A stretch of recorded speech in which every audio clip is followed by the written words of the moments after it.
Hello, আজকের নতুন একটি ব্লগে সবাইকে স্বাগত। আজকে সকাল সকাল আমরা দুজন মিলে বেরিয়ে পড়েছি বেঙ্গালুরু যাওয়ার উদ্দেশ্যে।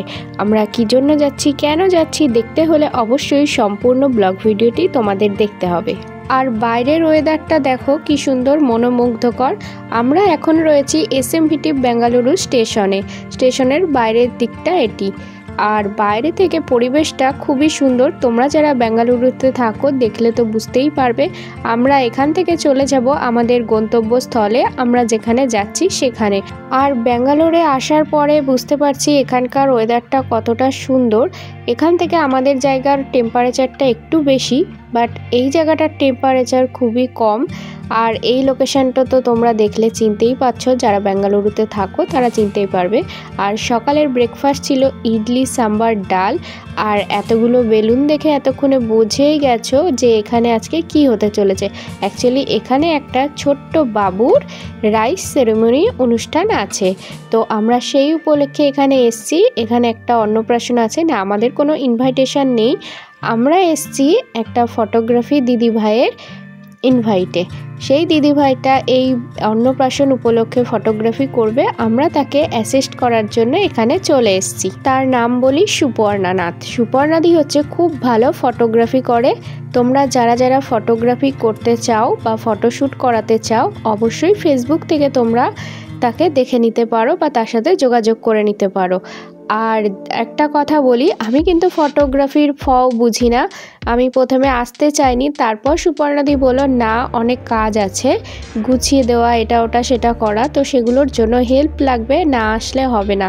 তো সেই কারণে ভাবলাম ঠিক আছে তাহলে যাই। তবে দিদি বলেছিল যে টুকটাক হেল্পও লাগবে আর মজাটাও হবে। আর যে বাড়িতে আসা হচ্ছে সেই বাড়ির সবাই খুব ভালো, তাই ভেবে মনে একটু সাহস পেলাম। তাই ভাবলাম ঠিক আছে চলো যাওয়াই যাক, তাই দেখা তো হবে, এইটা ভেবেই আমরা এসছিলাম। তো দিদির সাথে অনেকক্ষণ কাটাতে পারলাম, সাথে থাকতে পারলাম, সারা দিনটা অনেক মজা করেছি, আনন্দ করেছি। আর সত্যি যেই বাড়িতে আমরা এসছি এই বাড়ির দাদা দিদিও খুবই ভালো, আমাদের সাথে খুব ভালো আচরণ করেছে, খুব ভালো ব্যবহার করেছে আর অনেক ভালোবাসাও দিয়েছে আমাদেরকে।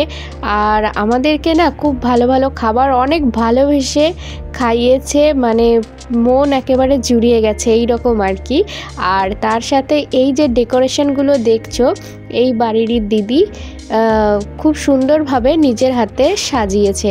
আর এই যে ছোট্ট বাবুটি এর মাই হচ্ছে আমি যাকে দিদি বলছি, সে আর কি খুব সুন্দরভাবেই এই জায়গাটাকে পুরো সুন্দরভাবে সাজিয়েছে। আর আমার সাথে রয়েছে সুপর্ণাদি। তো তোমরা যারা ফটোশ্যুট করাতে চাও অবশ্যই যোগাযোগ করে নিতে পারো। তো আমরা এখন খাওয়া দাওয়া করছি, অনেক মজা করেছি, সারাদিন আনন্দ করেছি, অনেক গল্প করেছি। অনেক দিন পরে আমাদের দুজনার দেখা হলো। তো প্রতি বছর পুজোর সময় এই সুপর্ণাদির সাথেই আমাদের দেখা হয়, বাট এই বছর পুজোতে যেহেতু বাড়ি যাব না, তো এখানেই আমাদের দেখাটা হয়ে গেল। খুব মজা করলাম, আনন্দ করলাম আর প্রাণ ভরে অনেক মিষ্টি মাস্টার সব কিছু এই বাড়ির মানে যে দাদু সে আমাদেরকে খাইয়েছে, খুব ভালো লাগলো। তো অনেক ফটো শ্যুট করার পরে আমরা একটু ছাদে যাচ্ছি মজা করতে। ছাদের লোকেশনটা দেখো কত সুন্দর, একেবারে মন জুড়িয়ে যায়। দূর থেকে প্রত্যেকটা বাড়ি ছোট ছোট ছোট ছোট দেখতে লাগছে। আর দূরে ওই দেখো, বলো তো এটা কি? এটা আমার প্রশ্ন থাকলো, তোমরা বুঝতে পারলে অবশ্যই কিন্তু কমেন্ট করে জানিও, না বলতে পারলে আমি তারপরে কমেন্টে সবাইকে জানিয়ে দেবো। তো ছাদে কিছুক্ষণ রেস্ট নেওয়ার পরে সন্ধেবেলার টাইমেও কিছু ফটোশ্যুট করা হয়েছিল। সব কিছু কমপ্লিট করার পরে রাতে আমরা সেখানে স্টে করেছিলাম এবং পরের দিন ভোরবেলা আমরা আবার রওনা দিচ্ছি বাড়ির দিকে যাওয়ার পথে। এটা হচ্ছে তার পরের দিন ভোরবেলা। আর সুপর্ণাদিও কিন্তু আমাদের সাথে আমাদের বাড়িতে আসছে। তো আজকের মতন ভিডিওটা এইটুকুনি। তোমরা সবাই ভালো থেকো। আজকের মতন টাটা, বাই বাই। সবাইকে জানাই আমার তরফ থেকে অনেক ভালোবাসা।